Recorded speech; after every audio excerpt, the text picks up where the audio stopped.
अस्सलाम वालेकुम वरहमतुल्लाह। नादरीन, अभी आपके सामने जनाब अशरफ भाई आप कहाँ से बिलोंग करते हैं, जरा बताइए हमारे नादरीन को। अस्सलाम वालेकुम। मैं फैसलाबाद से बिलोंग करता हूँ, पाकिस्तान फैसलाबाद से। और मैं पूरा नाम मेरा समर एडवोकेट है।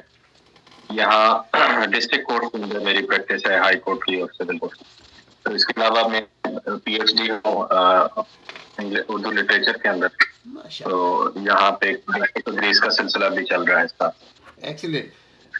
तो आज हम बात करने जा रहे हैं ये जो आम लोगों को, चूंकि ये हम लोगों का जो काम है, वकीलों का बुनियादी तौर पे तो काम ये होता है ना कि मजलूमों को कानून के रास्ते पे से चलकर उनको उनका हक दिलाना। जी जी। उसके अलावा एक इजाफी हमने जिम्मेदारी ले ली है कि आवाम को हम अवेयर करें। जो असल में काम तो होता है अरबाब इक़्तिदार का, लेकिन हमें अल्लाह ताला ने इसी बहाने मौका दे दिया एक नेक काम करने का। तो आज हम बात करने जा रहे हैं आपसे, ये जो लोगों की ज़मीनों पे कब्ज़े हो जाते हैं, जायदादों पे कब्ज़े हो जाते हैं, या उनकी प्रॉपर्टीज़ पे कब्ज़े हो जाते हैं, तो ये उनकी कौन कौन सी चीज़ें कौन कौन सी कमज़ोरियों की वजह से वो ऐसा होता है। जी, हमारे यहाँ जो प्रिवेलिंग लॉज हैं उनके मुताबिक जिसकी जमीन पर कब्जा हो जाए, कब्जा माफिया कोई भी कब्जा ग्रुप कब्जा कर लेता है, तो उसके पास एक्चुअली दो रेमेडीज होती हैं। और एक सिविल रेमेडी होती है और एक क्रिमिनल लॉ के अंदर उसके लिए रेमेडी है। तो कब्जा होता क्यों है, पहले इस आपके सवाल के इस पोर्शन की तरफ मैं आता हूँ। कब्जा इसलिए होता है कि एक उसकी मुख्तलिफ वजूहात हैं। एक तो वजह यह है कि कल्टिवेटेड लैंड है और वो बड़े अरसे से मुजारे जो है वो कल्टिवेट कर रहे हैं। कोई टीनेंट्स बिठाए हुए हैं, मालिक कहीं और रहता है, फॉरेन कंट्री में रहता है या मुल्क किसी में रहता है और वो तवज्जो नहीं देता, और बगैर किसी कॉन्ट्रैक्ट के वो मजारे। तो ये है कि जमीन खाली पड़ी हुई है और उस खाली जमीन के ऊपर जिसको काफी अरसे से खाली छोड़ा हुआ है मालिक ने, तो उसके ऊपर कोई और आके कब्जा कर लेता है और उसको अपनी मिल्कियत बना लेता है। तो कई सूरतें हो सकती हैं कब्जा की। बहरहाल ये मालिक के जो अराजी है, ये उसकी अपनी नेग्लिजेंसी भी इसके अंदर होती है कि कब्जा जो है वो क्यों होता है। तो अगर किसी भी प्रॉपर्टी के ऊपर, इमूवेबल प्रॉपर्टी के ऊपर कब्जा हो जाता है, तो उसके लिए दो इंस्टेंट रेमेडीज हमारे लीगल सिस्टम में मौजूद है। एक तो यह है कि जिसकी जमीन पर कब्जा हुआ है वो एफआईआर दर्ज करवाता है।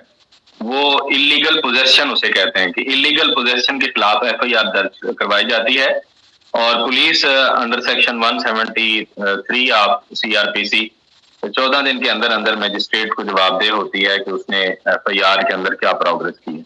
तो ये केस जो है 3 महीने के अंदर कंक्लूड हो जाता है।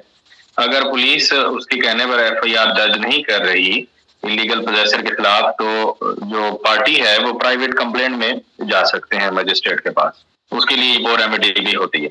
इलीगल पोजेशन में जो इलीगल पोजेसर होते हैं, इसमें अगर वो कोर्ट सेटिस्फाई हो जाती है कि जी इलीगल पोजेसर है, तो उनको कम से कम 7 ईयर्स की रिगोरस पनिशमेंट होती है।